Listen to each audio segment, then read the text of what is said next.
আপনাকে ডান হাত দিয়ে এই কোনাটা ধরা লাগবে।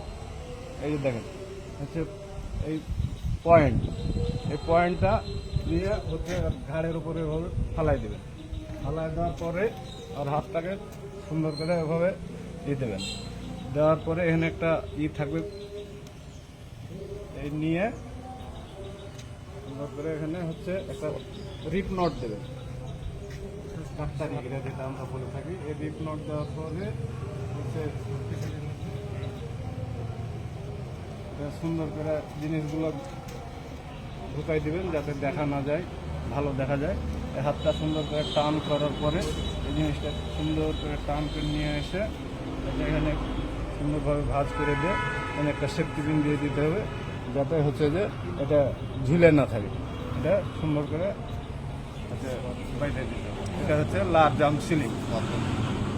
আর এটা দেওয়ার পরে তারপরে হাতটা যাতে আরও নড়াচড়া না করে